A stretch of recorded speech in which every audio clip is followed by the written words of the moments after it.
Okay, we are live. Hey, everybody. Thanks for joining us tonight. We got Nick on Magplanner back on the show. The man finished. How many of us lost bets on whether he'd finish or not? Oh, You're in Vegas. bet. What was the line in Vegas on you finishing this incredible journey? Oh, I only gamble with my life, never my money. Yes. A Herculean feat we're going to hear all about tonight. So, guys, welcome to the show. Guys, the phone lines are open, so give us a call if you'd like. Ask Nick a question. You can also ask in the chat room. Jesse or Chad will flag it if they see it, and we will, near the end of the show, we will ask them that question. If you have one as well, if you don't want to call in, but you can always call in. It's nice to talk to Nick. He's a good guy. So, okay. Jess, you ready? Chad, you ready? We okay? Sure. Mm-hmm. Yep. Okay. Nick, I'm going to throw you on mute. All right, buddy? Sounds good. Stay right there. Or you could mingle around for a while. You got about 10 minutes. All right, here we go. In 3, 2, 1. You want to know how to find it. Seek it out when they hide it. You know it's in the bag when it's an easy grab. But come on, take a chance now. So go, geocache. If you need help, we're right there in a flash. If you got a question, just call in and ask. Uncover the stash on the Geocaching Podcast. The Geocaching Podcast. Welcome, everyone. It's Wednesday. It's 8:30, which means it's once again time for the Geocaching Podcast. My name is Scott Burks. We have our co-host Short and It's in the next room. Hello. Hi. And please welcome to my virtual left, my other co-host, Jazz427. Howdy, y'all. The journey is over. Let's discuss it with Magplanner. That's right, guys. Tonight's episode 820, recorded live on June 12th, 2024, is Magplanner Finishes the Journey. Phone lines are now open, guys. Give us a call, 808-468-7924. That is 808-GOT-SWAG. And for you international callers, you can also call us free via the web at cullenstudio.com/show/GCPC. But first, Chad, before we get to Nick and his incredible journey with him and his doggo, he looks a bit tired, guys. If you're listening to this, we've got Magplanner on video, and the dog is out cold behind him, like sleeping. Like, I wish I could sleep that well. I wish I could sleep that well. But before we get to this, we got to talk about Patreon, Chad. Mm-hmm. Talk Gotta about pay it. those Guys, bills. costs a lot of money to make this show work. I know you don't believe me, but it's true. There's 2 ways you can help us out. You go to PayPal. It's PAYPAL.me/the Geocaching Podcast. You make a one-time donation. It's totally appreciated. It goes straight to the bills. We don't even see it. That's PAYPAL.me/the Geocaching Podcast. Or, Chad, or you join Patreon, Chad. You get anything with that? You do. You get extra audio, extra video only available to our Patreon members. You get stickers and pins and coin and path tags and buttons and coins and I think something. We get the end of the year patron giveaway show. We give stuff away. It's at the end of the year. It's the greatest show we do. I think it's the most fun. Where we I think it's at least the top 2 or 3 of the year. Bare minimum. Yeah. Oh, absolutely. Love doing the end of the year giveaway show. We just clear out the prize closet from the year before, and we just empty it. We just give it all away to people. So that's a lot of fun show. So we can do that. We also have patron only shows. There's a lot of stuff we do. Guys, you want to become a patron, you can. Tier start as low as $5 a month. You can. It's awesome. Much like Chad X-Ray 8763 out of Bloomington, Minnesota, knuckling up, gold star patron. Love him. Awesome. Gold stars. Thank you, buddy. Welcome to the inner circle. Welcome to the fun. So, guys, you want to be like X-Ray, you go to patreon.com. That's patreon.com/the Geocaching Podcast. Promotional consideration paid for by the following. Tonight's show is brought to you by Cachly. Cachly is an advanced geocaching app for iOS. It features powerful online and offline features, including filtered searches, offline maps, and offline saving of caches. Cachly has hundreds of advanced features that will make your geocaching experience just that much better. Get more info at cachly.com. That's CACHLY.com. And tonight we're also sponsored by Logwork. Logwork are the creators of the fantastic logbook made with genuine Right in the Rain paper. The logbook designed for the micro containers of the present and future, geared towards the hider who would rather go cache than do cache maintenance. Find them at logwork.com. That's LOGWERK.com. Tonight, is also brought to you by FTF Geocacher magazine. FTF Geocacher is the magazine for geocachers, written by geocachers. With 6 issues a year, FTF offers practical advice, hints and tips, cacher bios and milestones, geocaching events, trail tales, and all things geo-related. Find them at ftfgeocacher.com. And by the Max Heads Body Company. Max Heads Body Company makes handmade bath and body products from all natural oils and butters. Items such as Poison Bee Gone soap, itch spray, and 2-cent choices of bug spray are all great for outdoor enthusiasts like geocachers. At Max Heads Body, we have you covered from head to toe. Find them at maxheadsbody.com. That's MACSUDSBODY.com. And by Practical Geocaching. Practical Geocaching sells utility items for geocaching. Our items are made in the USA, and they always provide free shipping. Find them at practicalgeocaching.com. That's PRACTICAL, geocaching.com. And by Arted Crafted. Arted Crafted creates unique geocaching themed tees and custom designs for you or your geocaching group. With adult sizes ranging from small to 5XL, if you have an idea for a shirt design and cannot find it, you've gone to the right place. Give them the opportunity to show you how they can enhance your caching experience with your own custom design. Visit them at artedcrafted.com. That's ARTEDCRAFTED.com. And by pattags.com for all your swag and pattag needs. Visit our website to get creative help, to trade or log tags, or to purchase your own personalized pat tags. With over 50,000 tags to collect, pattags.com is everything you need to start your pat tag obsession. Visit them at pattags.com. That's PATHTAGS.com. And by Geocaching Adventures LLC. Geocaching Adventures is a full-service travel agency specializing in creating the ultimate worldwide geocaching adventure for cachers and non-cachers alike. What could be better than having your geocaching bucket list vacation all planned and led by a traveling expert? Learn more by visiting them at geocachingadventuresllc.com. That's geocachingadventuresllc.com. And finally, by GeoGo, I have no sound. Can you hear me? Yeah. Yes. Okay, I have no audio. I can't hear you at all. I'm going to get through this and then fix my problem. Finally, by GeoGo, go caching with GeoGo, the geocaching app for Android that includes a Where I Go player, trackable scanner, companion watch app, and County Finds database. If you're an advanced geocacher, GeoGo helps with powerful features like nearby cache notifications, optimized routes, offline mode, bulk TB logging, and much more. Learn more by visiting them at geogo.com. That's GEOOH-go.com. And as always, Chad, you can find links to all our sponsors on our website or in our show notes. All right. Before we hop on, I just want to shout out to Seebeck Tribe and Lori.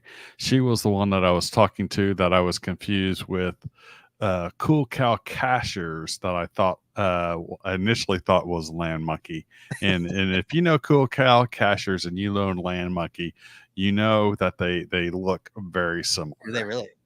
So you inadvertently went up to a listener that you don't even know you did. Yes. Nice. And also I realized that after the show that while I said that the only two of our sponsors that were there at the show, I think I said that we're there at the show with a booth, were Arted Crafted and FTF Magazine, Keith at FTF Magazine. Jim from Practical Geocaching is always there. Jim's there. He was there. So Jim was there, and gave me a wooden nickel. So a wooden nickel. Adorable, yeah. So that's all I wanted to say because it was bugging me that I forgot to mention that on the last show. That's nice. Jess, you back? I think so. Okay, you can hear us? Yeah, that was the weird thing. My whole soundboard went out. All right, we do have a bit of news here, so let's hit the news jingle. We haven't heard that in a while.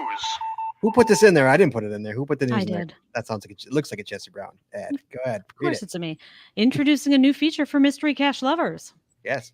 You can now verify your coordinates in the official geocaching mobile app for iOS. Sorry, Android. I don't know if it's possible on Android or not. Of course not.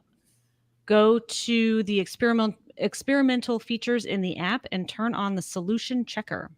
And there's a link in the show notes to the forum post that has more information about it.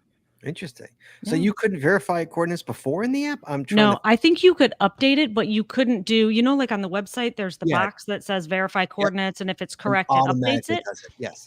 It sounds to me, I haven't tested it yet, but it sounds to me like this is now built in to the app. I'm assuming that's if you downloaded the latest app. I don't know if I even did that. Probably. Yeah. Yeah. And and you have to turn Probably. that feature on. It's experimental. And it has, and I'm sure it's iOS only. Of course it is. Craig, we Android users are smart enough to know we have the correct chords. There you go. Well That's played, right. sir. Well played. Well played. Okay. Tonight, guys, again, phone lines are open. 808-468-7924. You have a question for Nick Magplanner. Or again, ask your question in the chat. We'll flag him. We'll get to him. Two ways you can ask questions, because I have thousands of questions for him. So, guys, let's wait no further. Let's bring him in. Nick, hello, welcome back to the show, sir. Hey, travelers, thank you for having me back. You don't look like you're in a car, guys. Anybody listening at work or hiking right now, he's got this.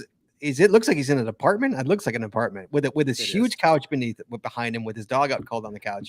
What does it feel like? You've been a nomad for a year. What does it feel like to sit after be indoors? 337 consecutive days on the road? It is nice, so nice to have a bed to sleep in, a couch to lay on, and just to be able to rest and not be in motion all the time. I know, like, Oh, wow. I can't.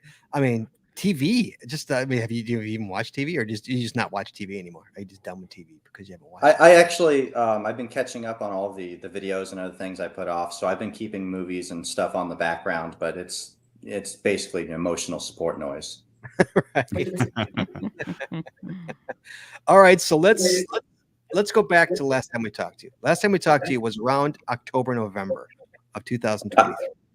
I actually looked it up while I was on hold. It was on my day 111, which was at my transition point between Nebraska and Iowa. So I was really at the beginning of my journey last time we talked. Right, and you were just about to head.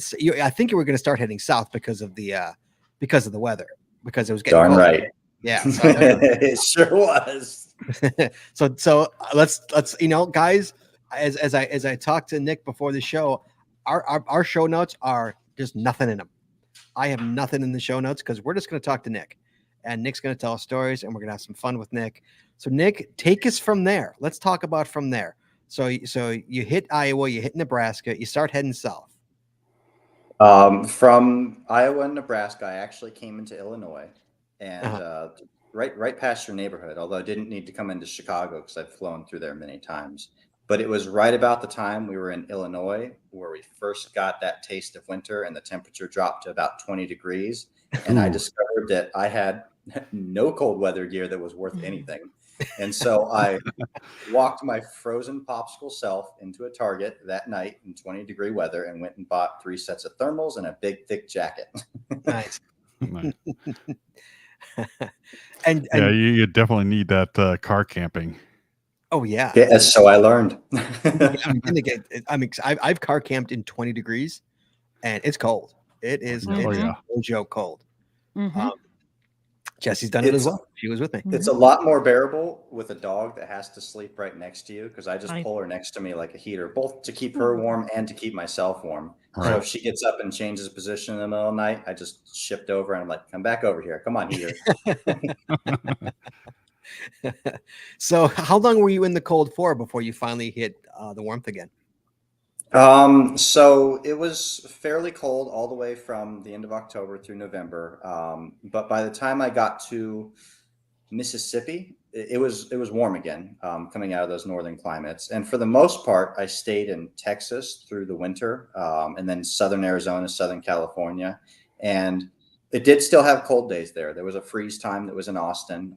Thankfully, I had some help there to help keep myself and the dog warm a few of those nights. Mm-hmm. But the real problem is that we ran out of southern real estate before we ran out of winter. So come the end of February, we were starting to push into northern Arizona, northern New Mexico. And for those who think Arizona and New Mexico are just warm desert climates, you're thinking about the southern end of those states. When you come up to the north end of those states, you come into the mountains, and that whole warm desert thing, that's out the window. It was cold. Yeah, 7,000 feet of elevation will do that to you. Sure does. Freeze it up a lot more, make it a lot colder. Wow. And so that was like when, November, you say? like November? So coming into Texas, well, really Mississippi, Oklahoma, Southern Oklahoma, we start hitting those the end of November, beginning of December. And then we had gotten into Texas really just after Christmas.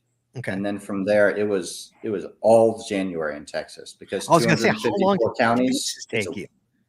It's quite a bit of work. And it was a balancing act between trying to get through the counties and just keep moving, and also wanting to stop and spend more time in certain places. Sure. So we added more days than we needed to in Texas, and I'm glad that we did, because there was the Texas Geocaching Association were just such amazing hosts through the state.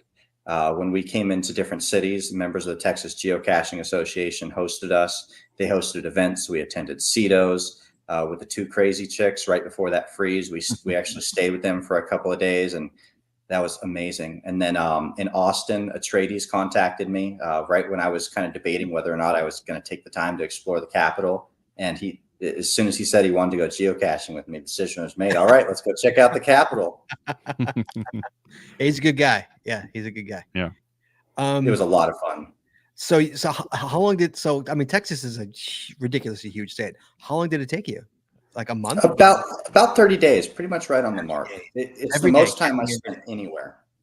Wow. The second closest was California, but I didn't spend it consecutively. I spent the first half of February in California, Southern California, and then I came back again into the northern parts come the end of spring. So through Texas, though, it was once I was in it, I was in it. Wow. Okay, so you said again that you talked last time we talked to it just started, correct? Mm-hmm. How many caches were you averaging? How many caches and/or counties were you averaging at that time? So that number obviously changes East Coast to West Coast. East Coast wise, I was pushing 15 to 20 counties a day, 300 miles or so. And my average for caches was about 30 geocaches a day. Okay. And then what about Texas? What were you averaging? Probably still about the same. Yeah, I'd say my 30 geocaches a day was pretty consistent across the board. Really? The only thing that actually pushed that number up above 30 was the Adventure Labs, because when I planned the trip, because Adventure Labs don't count location, I had no Adventure Labs in there. In fact, I really didn't know how to do them at all. And then after Meemaw met up with me and smartened me up a little bit, I started adding them in. And Adventure Labs, I mean, you can nail out 5 to 10 in 15 minutes. Yeah. Oh, easily. Depending on the Adventure Lab, but yeah, a lot of them are, you can knock them out real quick. Yeah. Wow. Yeah, so, most of Texas are very small counties, like the eastern part of the U.S. But then you get into the West Texas area, and you get some pretty big, bulky ones out in the West. Yeah, the state really completely changes east to west. The mountains kind of divide it there, and if you look at the counties on the map, it tells the story by itself. But essentially, on the east side of Texas, you've got a lot of those smaller counties, but you've also got a lot more greenery, trees, stuff like that. As soon as you cross into the west side of Texas, you're in the desert. And when you come up into the Panhandle area, you're alone in the desert. Yeah. Most people, and that's what most people who've never been to Texas think of as Texas is that West Texas over the mountains into the desert area, while the vast majority of the people live in the East Texas and I lived in Houston for 20 years, so which is subtropical. So yeah, heat and humidity there. Yeah, I was not complaining one little bit, though, while I was in the southern end of Texas along the Mexican border and mid-January, and the temperatures were in the 70s and the 80s. Yeah. Oh, I was as happy as could be. Oh, absolutely. Did you just out of curiosity, for my own morbid curiosity, did you alone at Christmas? Did you stop somewhere and were you chilling for Christmas, or did you Christmas, we were in Mississippi. We had finished the state the day before. So really Christmas Day was just a matter of us making our way out of the state. And it was just me and the dog on the road. And those were some empty roads, no traffic. You geocache. Look at that. How about that? And nowhere else to go. And that night we pulled into a Walmart parking lot, and of course we were the only ones in the Walmart parking lot. So I parked at the furthest back corner away from the store. A police officer came up, asked what I was doing, told him I was sleeping there. He kind of looks around and he's like, "Well, okay, I guess you're just alone for Christmas. I'm going to give you what you got." Yeah, I guess you could explain to them what you're doing, but it's not worth it. Only if they ask and only if there's a problem. But no, he was perfectly fine with me sleeping there. I clearly wasn't going anywhere near the store, so it didn't matter to him. Mhm. Right. So after Texas, were you in obviously once you got through Arizona and New Mexico, were you warm the rest of the time? Were you good? Were you cutting into February by then? February and March? It stayed pretty warm as long as we stayed south. Once we finished up Texas, we were a few days ahead of schedule, which was great. So we came into southern Arizona and southern New Mexico, and I lost a little bit of time in Roswell. I don't exactly know what happened there, but anyway, we That got seems out. fitting. You were abducted and then time disappeared. I honestly couldn't tell you. It's a mystery to all of us. We made it into Las Vegas, and there we were waiting on the Yuma Mega swag event. So we couldn't push ahead of schedule because of the Mega. So we stayed with my brother during that time, and that gave us a little bit of rest and recuperation for the next Nice. step. That's awesome. And we thoroughly enjoyed the swag Yuma Mega event. Mhm. But after that, we kind of started having to head north. We picked up Mimom in LAX, and we tooled around Southern California. And then as soon as we dropped her off, 2 days later, we picked up another friend, and we finished that run of Southern California and dropped him back off in Las Vegas. And then from there, it was mid to late February, and that's when we had to start going into those northern places that I didn't really want to be that early in the year. But once I was out of counties in the south, it was either stop moving or keep going. And stopping moving, Right. that wasn't going to happen. Sure. So when did you finish? What was the official finish date? June 1st. June 1st. Which means that beginning on July 1st, we finished all of the counties we were aiming at in 11 months flat. Wow. And what was your goal date? What was your goal end date? I can't recall. My goal end date was actually June 20th. Oh, so you went it early. We finished well ahead of schedule. How We you finish stayed ahead of schedule. we It's stayed amazing. It's pretty amazing. well on time all the way up until day 284.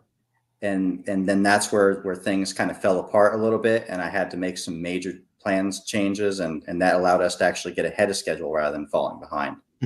Okay. And so let's talk about your pace that you were going at, because that's you had a quite amazing pace.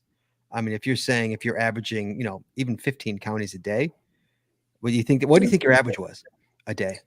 East Coast wise, 15 sounds about right. Once we get out to the West Coast, 3 to 4. 3 to 4, they're so large. That's because They're they're so so large. big. Yeah. At that point, the counties are almost not even thought about. It's all about those DeLorme pages. Right. So we'll spend all day within a few counties tracking down 15 pages or so. Right. Oh God. Wow. And so let's talk about you keeping on track and keeping that streak going, that pace rather. Was there any point was there a burnout? I can't understand how you didn't have a burn. You were close to a burnout. Nobody could burn that hot for so long. I mean, I think I would be burning out after about 1 week. I'm blown away that you did it. Like and early, no less, blows me away.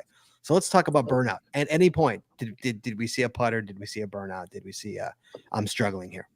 Oh, absolutely. I hit the wall in mid-April and I hit it hard. We had just gone through Kansas, and we had gone through a blizzard, and it was pretty bad. The dog really didn't get out of the car during the blizzard. It was me fighting through the storms, still staying on track, still keeping those goals. And I kept her warm in the car all day long running. But a few days later, she got sick, and she stopped eating. She stopped moving. She didn't want to do anything. I took her to the vet. We ran every test they could run on her. Everything came back perfectly healthy, but obviously the dog wasn't okay. It was at that point that all of my motivation for keeping going on the road and keeping that pace, I just couldn't maintain it.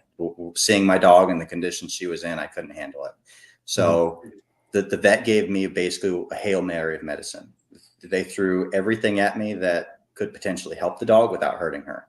And I had her on a regime of several different things that I had to pace out every 2 to 3 hours. I was giving her one thing or another, just trying to get her going, and nothing was working. I'd set her outside, and she'd just kind of crouch down a little bit to go to the bathroom, and she wouldn't even move from her position. I'd have to pick her up and put her back in the car after that. And so I have a portable kitchen that I really never used during the trip at all.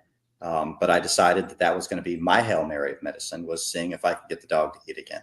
So I went to the store, I bought some T-bone steaks, I laid the dog nose first in front of the grill, and I grilled him up. And by the time they were done cooking, she was looking at me like, okay, maybe I'll have like a bite. and it took 4 hours that night.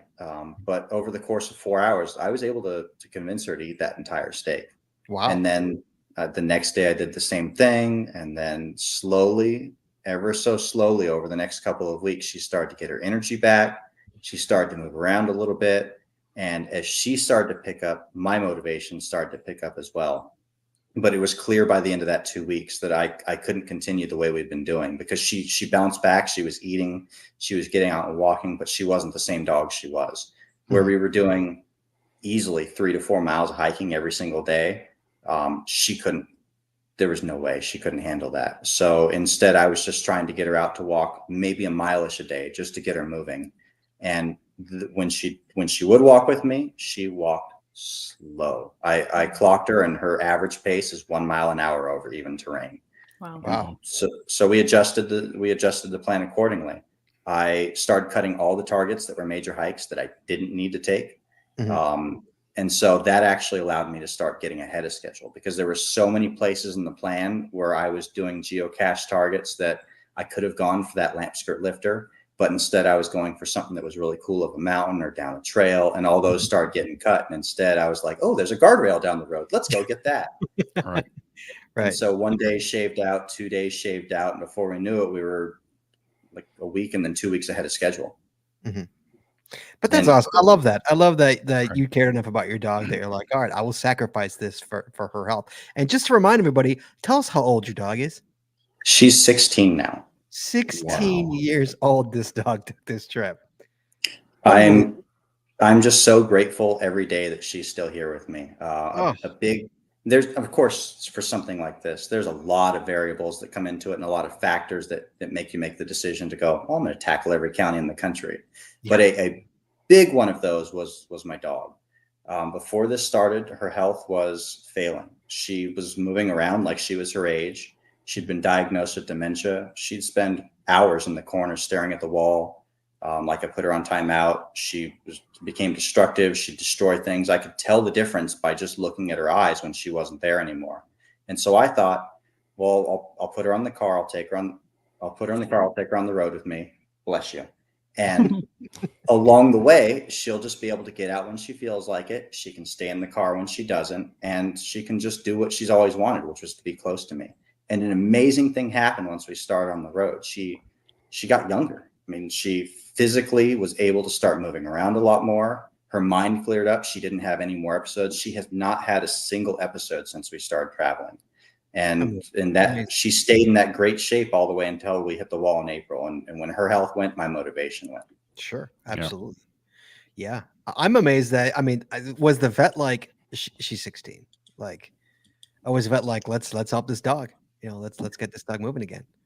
Frankly, the vet seemed quite impressed that she was in as good health as she was. I'm impressed. The dog's walking right now. I mean, that's incredible. Absolutely incredible. But the fact that they did everything they could for her, to me, that's another thing I'll just be forever grateful for, because something somewhere along the way worked, whether it's the medicine, whether it's the steaks, whether it's me not letting her give up. She bounced back and she came back. I was like, all right, let's get out there and hit these counties. That's amazing. So so is she back, or is she not the same as she was pre-April? Is she back to normal dog, or is she? She's mostly normal, but she's not physically back where she was. She still can't do more than a mile or two a day. And that pace is still about a mile an hour.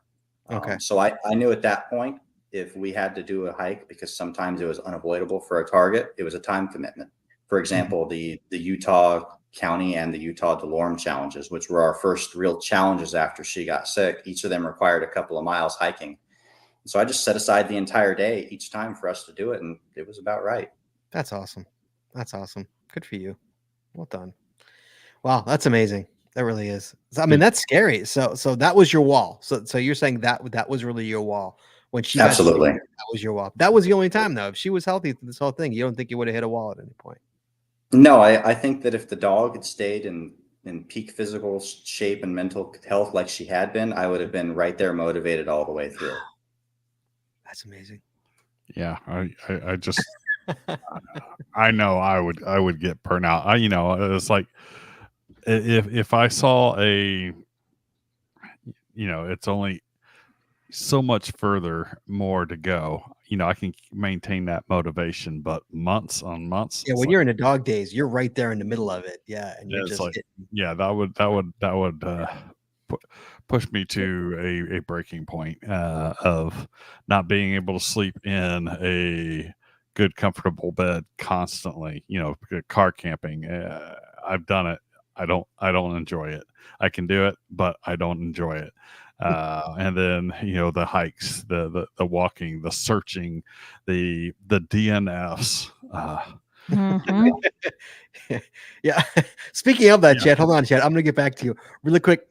Nick, answer the question. How many DNFs did you have on this trip? Do you have that stat? How many did I log? Not nearly as many as I had. How many do you think you had? Roughly. Hundreds Easily. easily. Wow, So 100. I kind of had a rule of thumb, and it's the reason I don't really log the DNFs either, is as long as I've got more targets on the list available in front of me, I'm not going to spend more than 5 minutes looking for a geocache. Yep. So in my mind, that's not really a DNF because I'm not giving it all the search that it deserves to really say, Sure. I couldn't find this cache. Right. But right. the ones that I truly gave that search for when my county options were very limited and I committed to it, I put those DNFs on there. But if it was a Walmart lamp skirt lifter, which are a dying breed, by the way, and I pulled up that lamp skirt, I didn't see anything around. It wasn't a DNF. I was just on my way to the next one. Right. That makes sense. I mean, I do that. I mean, I'll put, if I log a DNF, usually I'll say, I'm not saying it's not there. I'm just saying I didn't find it. It's probably there, especially if it's like a pine tree, I'm like, it's probably there. I can't find it today, Yep. Those logs are a good indicator of a geocache's experience too, because the more sure that they are the cache is missing, the less finds that they have. Yeah. And they're like, this cache is missing. yeah. Absolutely. Absolutely. Yeah. Sorry, Chad, go back to what you're saying. I apologize. I'm just curious. I don't want to forget. I lost it, but I was just commenting on the different things that basically would frustrate me to death out there, and I would be, I'm done. So I congratulations on maintaining. Was it 331 days? I think you said 337. 337. Wow. Now, while I would love to cache every day, don't get me wrong, retire and cache every day sounds amazing, but it's just the pace you were on. That's where I truly am amazed. Yeah, it is basically a sun up to sundown caching every day and moving. I love doing a day, even a few days of doing that, but then going continuously, that would break me. Yeah, my schedule would have broken most people because it was far more than geocaching every day. I was up every morning at 4 a.m. finishing my video edits from the night before that I just couldn't. We didn't even get into that's what I was just going to bring up. GSM times 2 says, I try to do a video every day on my Route 66 trip. I stopped after 1 day. And I get that. I just went on a 10-day road trip and I intended to video all kinds of stuff. And I did one video. So, I mean, it's more than just the caching that's amazing on your trip, but that you stuck with your plan and did your videos and shared this experience with everyone every day, right? Were there any that you skipped? Any days that you skipped? Not until the dog got sick. Until she got sick, I was on schedule, and my videos were releasing 2 days after basically 2 days after that day had occurred. So I didn't have a big delay in them. Initially, when I started, and even before I talked to you guys, I was actually releasing every day after.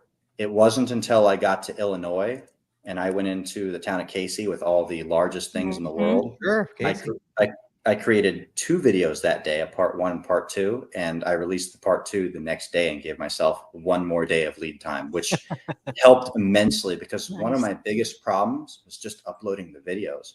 Being in motion all day long in some of the most rural parts of the country with virtually no signal, getting those videos uploaded in time, it was a nightmare. And having that 1 extra day made all the difference for me. Sure.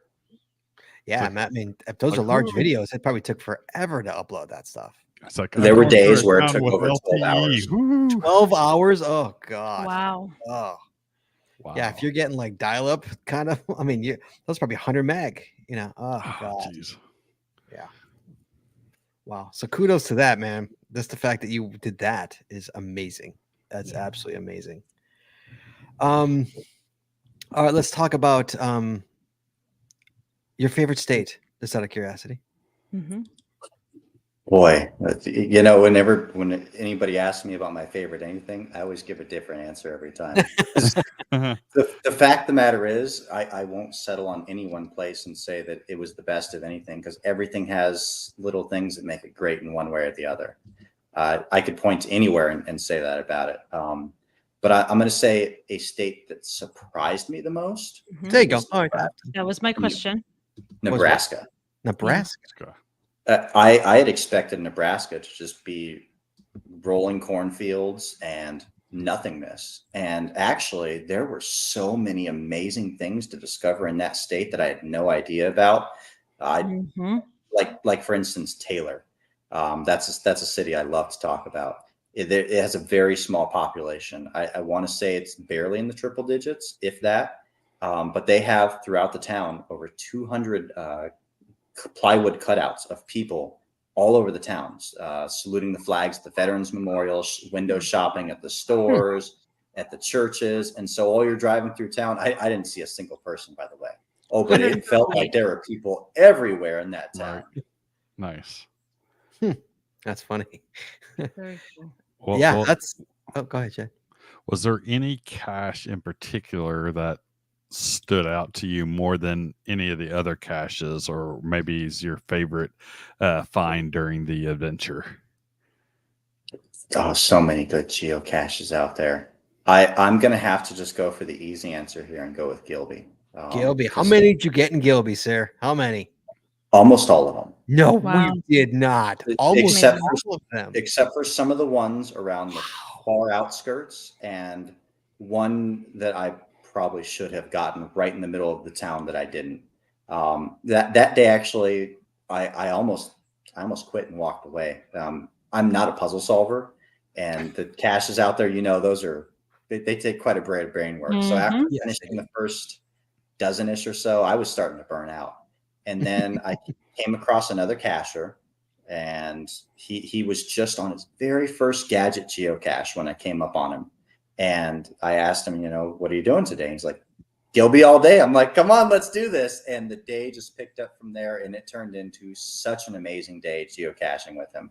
What happened along the way is we fed off each other. I'd get to a point where I was on the puzzle and I just couldn't do it. I couldn't figure it out, and he'd crack the code, and vice versa. When he just had no idea what was going on, I'd be like, oh, it's this. The lock pick cache. I know for a fact I never would have been able to pick that lock, but he nailed it and just cracked that thing Yeah, open. I know that cache. Yeah, sure. We could not do it. Luckily, there was someone with us who Yeah. I think Like had somebody some who- experience with that. Yeah, we lucked out. We were doing it, and somebody came up and like, oh yeah, I could take care of that. Hmm. Thank you. Yep. Yeah, because no, YouTube video on how to pick a lock. They had instructions and everything. It was just There were It was a clear lock. Right. You could see what was happening inside. Right. Nah. Nope. Nope. Yeah, I know the mechanics. I don't know that I would have had the talent to actually do the picking. Speaking my language. And just out of curiosity, how many events did you attend while on this trip? Any idea? I'm going to say most of them were in Texas for sure. Then the next best round was with the Yuma Swag Mega because they had all the supporting events for it. Outside of Texas and Arizona, not all that many. Mhm. Tattoo Barbie hosted one for me when we came back in through Oklahoma. and we had one hosted for us very early on in Massachusetts. I want to say it was Massachusetts, by the group there. It could have been Connecticut. I can't remember between the two. Those states moved too quickly. But one of those county challenges actually requires you to have attended an event to count the counties as well. And so we set it up in advance, and he hosted the event, and all the geocachers came out, and it was really cool. It had to be Massachusetts because it was Migo. So you think over 100, under 100? Oh, events? No. 2 100? dozen? That's it, really? 2 dozen? Wow. Yeah, events were a secondary consideration for me. When I put together this plan across the country, I was discounting megas, events, any of that kind of stuff. My focus was on getting the counties and the pages. And then what happened along the way is geocachers started contacting me, like GSM times 2, and they would offer to host an event. And I had a very rigid schedule. But they were willing to work with me to be able to host in my very limited windows. And so because of geocachers like him, I was able to attend a lot more events than I ever thought I was going to on the road. The only exception, of course, was the Yuma Swag Mega, because I had planned to come out there and stay with my aunt and uncle who lived near the area. And so that had always given me a reason to plan a solid timeline around that particular event. And when you went to the Mega, did you bring the doggo with you, or did you let him stay with your aunt and uncle? And Oh, she stays with me all the time. We live together. Oh yeah. I don't like to go anywhere that my dog's not welcome to go. As it So should there was be. a lot of geocaches that I skipped out on because dogs aren't welcome, and I just didn't want to deal with it. Really nice. UDAC says in the chat, when the doggo got sick, did you consider making daily short videos instead of nothing? When the dog got sick, I considered quitting the video series altogether. Oh, really? I was at the point, because I narrate over the top of a lot of my footage. I couldn't hold my voice steady enough to do a narration. As soon as I'd look at the dog, I'd crack. And so there was no way I could narrate anything. I was completely rendered useless in that regard, which is why Colorado is really the only state that never got featured across the country in the 34 we covered, because that was really where she was at the height of being sick, and I could not handle it. Oh, that's sad. I'm glad she pulled through. That's awesome. Me too. I mean, that had to be terrifying for you. I mean, knowing her age and knowing everything that was going on, yeah, that had to be terrifying.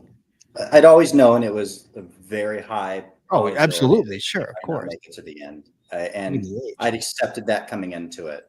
But having made it as far as we had, I couldn't even imagine in April having finished the video series without her. I wouldn't have wanted to do it. My thoughts were I would have dedicated the final videos in her memory, put together a video on her, and just called it quit. I would have still finished the counties and pages, but I would not have done any more videos had she not made it. Really? Not that far along, no. Right. And Antoine Pin asks, how did the quality of caches differ from region to region? It's a good question. I wouldn't say region to region's a good indicator of that, because it's always based on the individual geocacher. So what happens is when you come into any one particular city, if there's a good geocacher in that area, let alone multiple good geocachers, it can make all the difference for that city being a great place to go geocache. So that could occur anywhere. You could be in the middle of nowhere in North Dakota, and there's just some grabs here and there, and all of a sudden you come into a little town that barely has a map dot, and suddenly you're finding some of the most favorited caches in the world. That happens anywhere across the map. You come into a little city, you're not expecting much, and all of a sudden you're coming across a bunch of great geocaches, and sure enough, it's usually one hide or find them. That's great. We do got a call coming in. We've got one from we've got Connecticut. That's got to be Firefighter Skippy. Hey, buddy, what's up? Hey there, how are you all? Hey, how you doing, buddy? Good. Nick, first off, congratulations on that epic adventure. Thank you. Everybody wants to know some stats, like first off, total miles driven. How many total caches did you log found? So I drove over 100,000 miles, and I found just over 10,000 geocaches. My number 35,000 was the Golden State DeLorme Challenge, which was the finale of my trip around the country. It was the very last geocache I needed to complete the goal. My very first my number 25,000 geocache was the going away event that Mom had hosted for me out of Jacksonville. So really, I'm 10,000 caches from end to end over 11 months and 100,000 miles. 100,000 miles. Wow. And how's the car? That's a lot. How's the car? Just out of curiosity. It's making it. So I did monthly oil changes on the car, which, to be honest, wasn't frequent enough. I was gonna say I can't believe you only did monthly. That's amazing. I would have done like weekly. And I did every 3 months. I would do a major maintenance where I would schedule ahead of time to come into a dealership and where they could look at all the components and make sure everything's working. And when I came into Texas in particular, I limped into Texas. All of the electrical on my car went out. So that was a major showstopper for me, because I have to run my internet, I have to run my computer, not to mention charge my phones and all the other stuff. And I had no way to charge anything in my car. Fortunately, I am also a contingency planner. So hidden in the storage area of my car, I had a solar powered generator.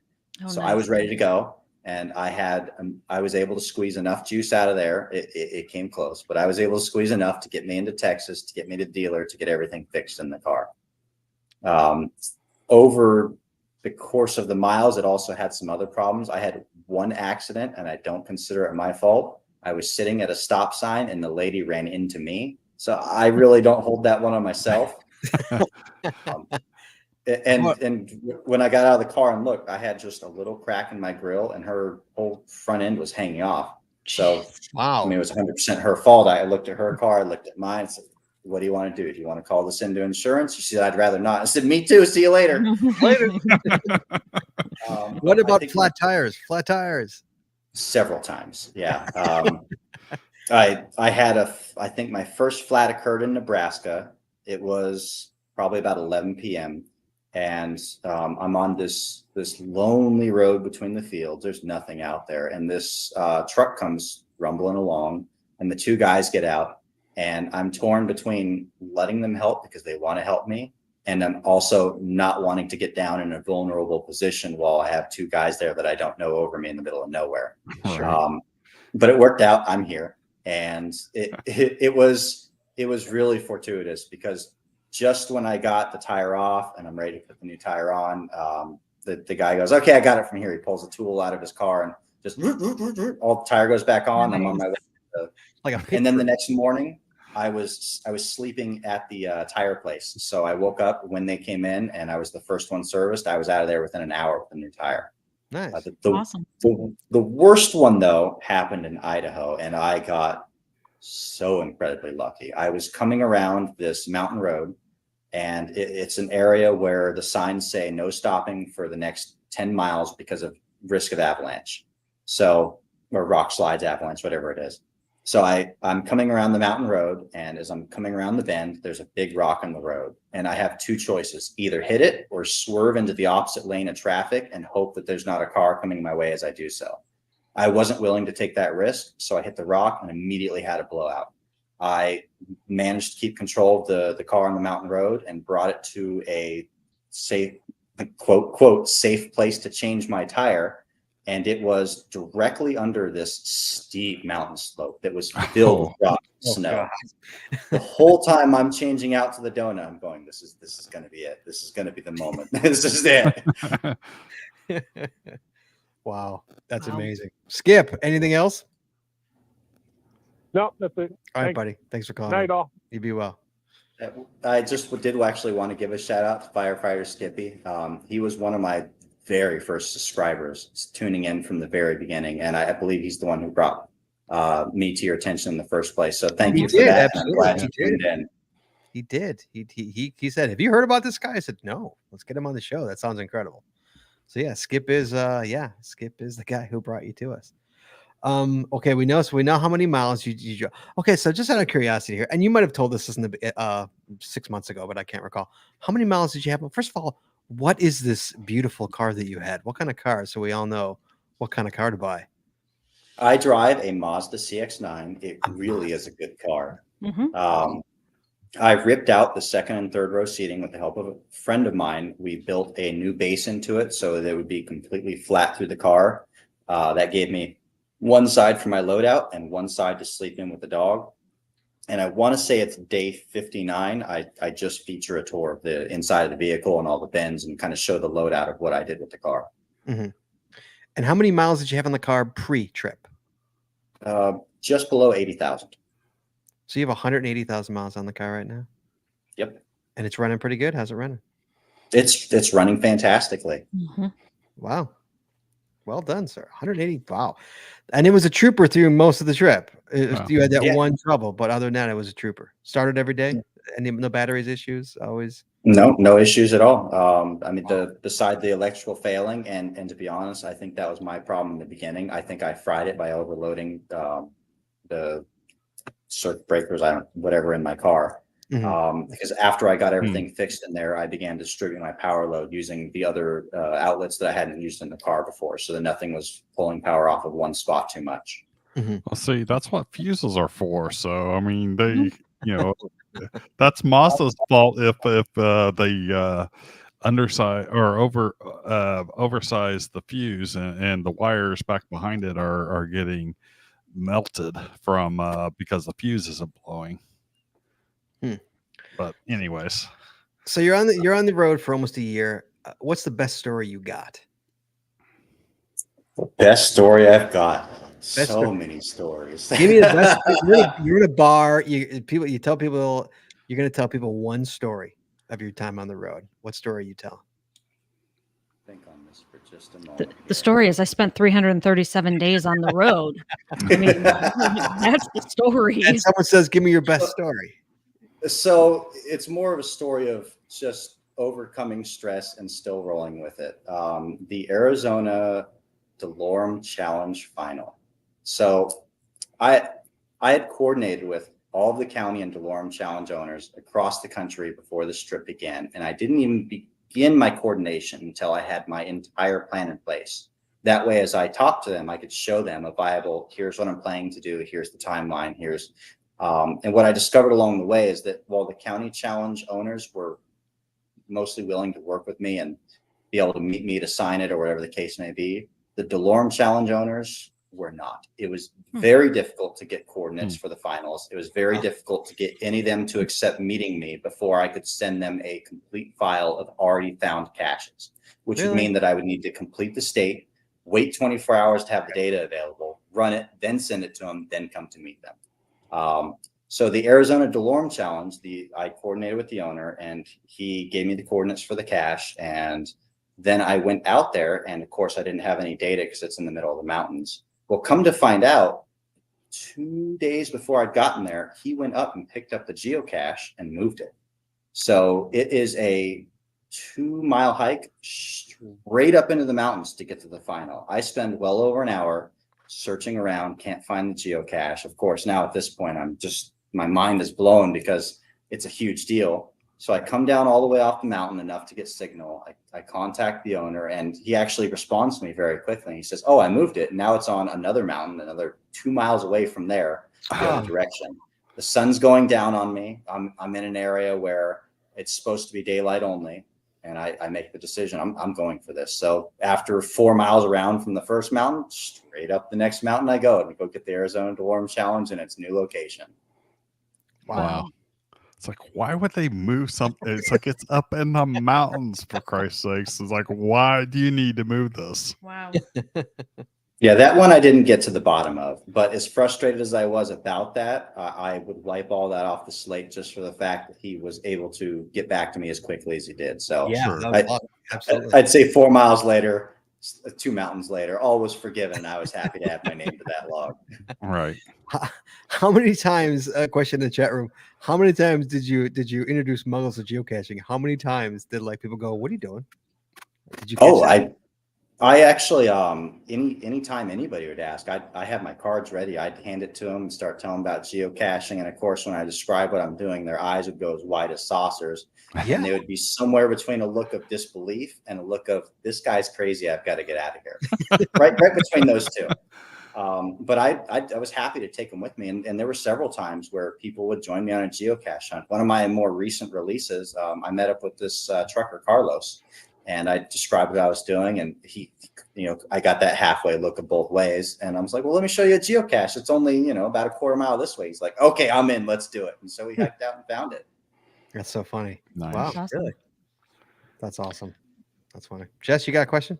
Yeah, I have a few. Go. So did you find all of the county and DeLorme challenges for all of the states that exist? Good question. Yes and no. I did find all of the county challenges across the board.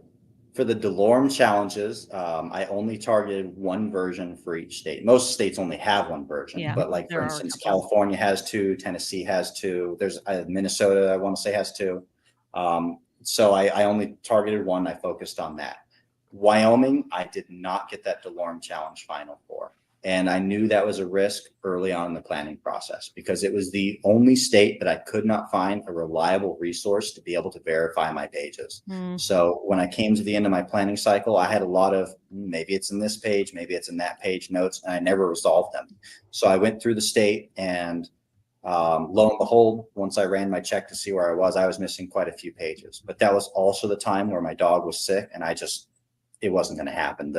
I knew right off the bat that at least two of those pages in the Rocky Mountains, if the targets that I had not gotten, or if the targets I had gotten weren't in the page, the only other targets were higher up in the mountains above the snow line, which I wouldn't have wanted to do that time of year anyway. I was not going to do with the dog and the condition she was in. So I said, okay, Wyoming's out, skipping this, but every other state I did successfully hit those challenges. Nice. And what about other series like the Cache Across America series, the state's oldest? Did you get all the webcams? I had finished all the Cache Across America geocaches before this began, but anytime that I was within a few miles of one, I detoured, like a new version. I detoured to go get the new version of it. I visited between this trip and previous trips, all of the state capitol buildings, all of the oldest caches in every state. And in some states like New Mexico, where the oldest is kind of debatable because there's the virtual and the physical, I did them both just to solve the problem. Nice. So you'd already pre-done all those, Jess. That's pretty amazing. That's awesome. Before this trip, he's already done it. Wow. And what about FTFs? Did you stumble on any FTFs? Oh, yes. Yes, I did. So I obviously didn't have notifications. I was moving too far to have any area set up. But as I'd look across a map, I would look at those GC codes. And if I saw the right two characters after the GC from where I was, I'd immediately dig a little deeper. And there were times where I'd dig it and look it up. And sure enough, there's only that publication log. And suddenly I'm going 5 miles out of my way one way or the other. And I thoroughly enjoyed each FTF that I got. They were all victories. Yeah. Sure, absolutely. That's awesome. I love stumbling upon them like far from home. I had one in, where was I? Nebraska a couple weeks ago. Just happened to roll up on one. Oh, yep. And it had been out like 4 or 5 days. I'm like, around here, it wouldn't have lasted 4 or 5 hours, let alone days. I like couldn't believe it. It depends on like if it's in the middle of nowhere or something like that. This was in a town. It was in a town. Yeah. Wow. It was but sparsely populated or no. Wow. And there were 2 of them that were FTFs. And I went, okay, this is really weird. They've been out 4 or 5 days. The person had no fines and 2 hides. And they both were like brand new. And I'm like, okay, there's something really weird. Like bad cords. No one's logging that DNF. I didn't go to the one that was like 2 miles out of the way, but I was driving right past the other one. I had to stop. And there was a container. There was a blank log. And okay. Anywhere that I've lived, it's been something bad cords or something like that. If hasn't been found like within a day. And unless it's a very, very, very, very hard puzzle to solve. Although the one that we found down in Brazil as an FTF was out, I think 9 months, but it was out in the middle of friggin' nowhere. Wow. So, all right. So Nick, this is done. We're done. We made it. What's next? How do you up this? Are you even going to try to one up this? You're not even going to do it. It's like, I'm done. I'm retired. When I had geocached in the years leading up to this, I would go on a trip pretty much every year with my friend Inextricable Fate. And every year we would go above and beyond what we had before. And every year we'd go, we're never going to top this. And then we did. I can tell you with absolute certainty, I'm never going to top this because I'm never, ever going to go on the road for 337 consecutive days geocaching like this, ever. There's no way. I won't even entertain the idea of it. So this is it. This is the pinnacle of how crazy I'm going to go geocaching. But from here, I've got a couple of weeks left. UDAC is going to be hosting an event for me in LA as the nice. culmination of this. And so I'll get to see GSM ×2 and a lot of those LA caches one more time before I get on my flight and I go to Japan. And then from there, it's going to be international for the most part. I'm going to start with Japan because I still have to kind of explore the southwest corner of the country. And from there, Japan's a perfect jump off point to begin exploring other Asian countries as well. At some point in the indeterminate future, I'll circle back for Alaska, but I've already driven all the roadways in Alaska that I can access. So it's really 2 weeks-ish to do the ferries for those counties between Juneau and Ketchikan. And it's about 2 weeks-ish to do the counties that I had to fly out to. My good friend Florida Travelers is out there right now completing those counties, which means he will have completed all of the counties in the U.S. very impressively. Wow. I wouldn't say I'm jealous because, I mean, with what I did, I'm not jealous, but I'm envious that he's able to do that. And I was hopeful I'd be able to join him, but it just wasn't going to work this year. What I will be doing is when he gets back and finishes in Alaska, I will be taking his notes and pouring through them. And did you ever, I remember we talked about this last time. Are you ever going to make your routes and everything available on the web? Oh, absolutely. Oh, yeah. Every single video that I have posted right now includes a link of my route for that day. Mm-hmm. It also includes, at least my current videos, I'm still catching up, but everything 30 days before now has links to my documents on them so that you can see what geocaches I was targeting along that route. And then once I finish up my final video series, I'm going to add the master document as well so you can see the bigger picture of everything. But I'm trying to make it as accessible as possible so people can really see exactly what I did every single day and they can follow the route step by step to follow along, so to speak. And as Nick has said before the show, he has some stats, but he doesn't have the overall humongous stats that all these stat nerds like Jesse Brown love. What? Wolf, right? Me? That I know she'll be pouring over once. But Nick said he will send us the stats for next, right? We talked about next month's Cash or Coffee show that we will happily read the ridiculous amount of stats that Nick has. That I know that the stat nerds want to hear all about because there's got to be amazing ones there. Yeah, I'm not just a traditional geocacher. I love virtuals, love them. I will go way out of my way for webcams, but in general, I try and pursue other icons and mix them in as much as possible. So if I had to guess, I'd say I had probably 60 to 70% traditional finds, and the rest was all other icons as we went. Wow. That's awesome. Wow. There was a question, a good one here from GSM ×2. Does Nick have a streak going and will he continue it? Or did you already let it go? I have a streak. I think I'm at 400 days right now. It began with the event that Mimom hosted in Jacksonville, and it will end with the event that UDAC is hosting in LA. So I think I'm going to be about 405. Maintaining a streak is absolutely impossible for me once I get to Japan, though. In the area that I'm going to be in the countryside, there are 3 geocaches within about 20 miles, and the owner for them is none other than yours truly. Oh, wow.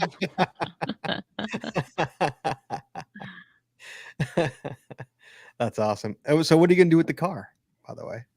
Mimom is flying into LA. She'll be at that event, and then she's taking it back across the country to Jacksonville to reunite with all the stuff I ripped out of it. My friend has it all up in his attic, and I'm giving him the car. He can reassemble it, and from there can use it as he wants. Oh, nice. Okay. Nice. And I'm assuming the dog is going with you to Japan. Should I assume that? Oh, yeah. Oh, absolutely. The dog and I are completely inseparable at this point. How does that work, bringing a dog to Japan? I mean, call me, I don't know the answer to that. Like, is it difficult to bring a dog to Japan? Yeah, it's a process. You have to start over 6 months in advance. You have to for Japan, they require a rabies titers test, and then you have to do physicals and exams and all that. And we've been up to date on the process. So actually, the day after tomorrow, she has her final physical exam at the veterinarian's office here in Las Vegas. I'll be taking her to that.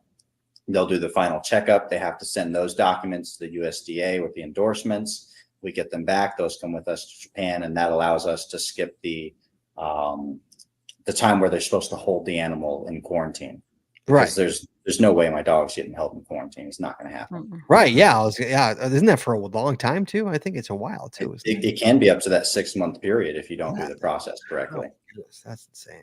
Yeah. And you're charged every day for the time that they hold them in quarantine too. So it's insult to injury at that point. Oh, wow. Wow. And have you heard from headquarters at all? I have not. No. Really? I mean, to be perfectly honest, I have not done a great job about reaching out and promoting myself. I would like to have grown my channel more than I have. But my focus was this goal, and the channel was always a secondary thing. I kind of come up with the idea as I was planning this as a way to showcase it and let people join us on the journey or see it after the fact. But it was a second priority to me compared to completing the goal. So I've been terrible about promoting myself. Well, yeah, I'm surprised they didn't hear. But I mean, you did after us. You did a nice run on most of the podcast, didn't you? I mean, everybody picked up on it. No, I actually only did one other podcast. Only one, that was it. Oh, in the interim. And again, they reached out to me, and that's how it started. I have not reached out to anybody to try and do those sorts of things. Okay, so you're done. So your caching career is going to halt for a while then when you get to Japan, pretty much. Yes, I will be. I'll never hit this level again. My friend Inextricable Fate actually moved there. He's living in Japan now too. So as soon as I get there, he's planning on doing something to work on those prefectures in the western part of the country. And so I know I'll be releasing some videos on that. But my focus is going to be actually starting my next career and getting life resettled with the family. So except for that Japan series, it'll be a gap before I do my next videos. But rest assured, more videos will be coming because I will absolutely be traveling. My feet itch way too much for me to stay in one place without moving around at least a little bit. Will you bring your family along this time, or are you just traveling without them again? If they want to come, so I'll probably be alone. Yeah, see, what we forget, guys, is Nick has a family. This is what we all forget, is that he's got a family. So that even adds a little more craziness to this whole thing, is that he also has a family. And I'm very excited to be able to get that. I can only imagine how excited you got to be to get to your family. Having been separated so long, I'm really looking forward to just being able to spend time with them. Absolutely. Oh, absolutely. It is Nick. That's Nick. It's incredible. Jesse, any other questions? Sorry, I just had a slow questions. Anything else, Jess? No. Somebody commented that your car should be turned into a trackable. That made me giggle. I washed my car one time. One time on the trip, and that was because after that blizzard in Kansas, we were blasted by the salt trucks. Oh, and sure. I didn't want it to get rusted out, so I brought it to the car wash one time. Wow. It broke the wing off the back, and my trackable was lost. Oh no! Oh. No good deed goes unpunished. Ay. Wow, that's awesome. That's fantastic. All right, buddy. It's always a pleasure to have you on this show. We appreciate you coming back and talking again. Please send us those stats. We'll read them next month on the show. We'd love to hear all about them. We really, really would. I'm sure our listeners would as well. Anything else you want to say? Your closing. You want to push your side, push your stuff. Anything else you want to say? It's all to you. You go ahead. So a couple of things here. Number one, I am really close to the 1,000 subscriber mark, and that is my goal to go to Japan, is to hit 1,000 subscribers. So once I finish my final video edits, I'm going to be hitting the streets here in Vegas and just trying to talk to people one-on-one and get them to subscribe. But for your listeners, if you could please just go click that subscribe button. Every single one makes the difference at this point. Hit that goal line before we go to Japan. And we'll also be doing our final closeout for this series with a YouTube live session on 23 June. It'll be at 6 p.m. Pacific Standard Time. That'll be 8 Central Standard Time. So if anybody would like to join in, me and Mom will be flying in for that YouTube live session, and we'll be closing out the series with all the comments, the good, the bad, and the ugly that led us to where we are today. Nice. And that is youtube.com/Magplanner, right? Or at Magplanner. At Magplanner. At Magplanner. Yeah. Magplanner, guys. Go subscribe if you haven't subscribed yet. Come on, help them out.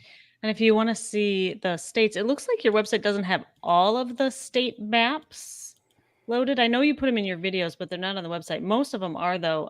The website is themagplanner.com, and I have a link to that in the show notes as well. I have 34 maps loaded on there right now, which is the states we covered. But I will, before I close out and fly Japan, I'll have all 50 of my DeLorme maps up there just for reference material. Great. Awesome. Nick, always a pleasure having you on your show, buddy. Always a pleasure. Thank you guys again. It's so great to be back with you, and so great to be back at the end of this where we can take a breath and the dog can relax a little bit. Look at her. Oh my! She's so cute. Oh my goodness. 16 years old. Bless her heart. Unbelievable.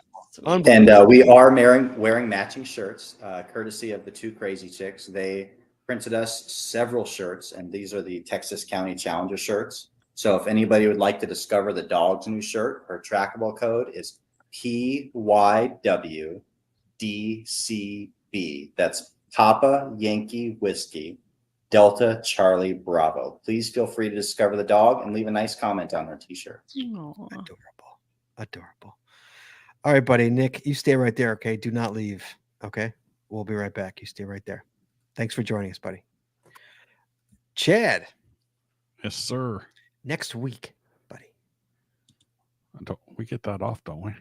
Yeah, guys. Right? Unfortunately, out of town. It's a tournament week for baseball, so no show next week, guys. Unfortunately, no show next week. So you guys get another week. I think this might be the last time. There might be one more, but then 2 weeks, Chad. Hold on, I'm totally unprepared for this. In 2 weeks, we have got geocaching story time. That's in 2 weeks. We're going to tell geocaching stories. Magplanner, come on the show. I'm sure he's got a ton. Magplanner, you got to call in and give us a geocaching story. I know you got a ton of them. Chad, we haven't done a geocaching story time in a long time. No, we haven't. So you got to come up with stories. I know Jesse's got stories. Jesse's took a road trip. She got plenty of stories. Plenty of stories. So geocaching story time. That's what's coming up in 2 weeks. No show next week, guys. Sorry about that.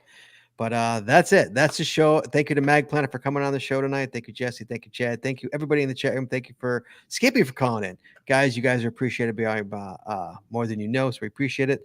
All right, guys, let's close out the show.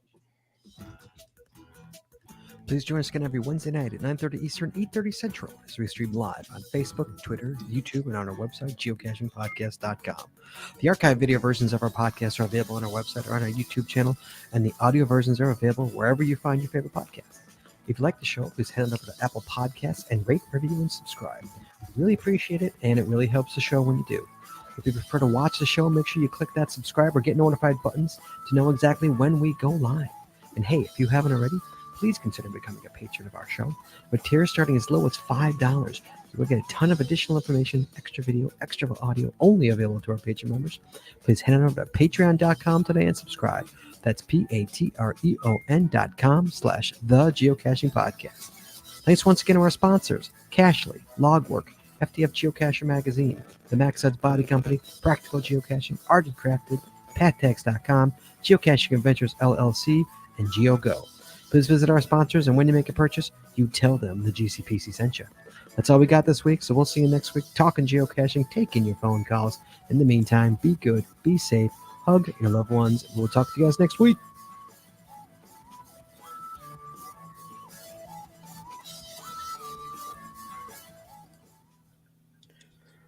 And we're clear. All right, guys. All you listeners, thank you so much, guys. We'll talk to you guys in a couple of weeks. Everybody be well, be safe. And we'll talk to you guys in a few weeks. Magplanner, stay right there. Everybody else, we'll see you later. Bye-bye.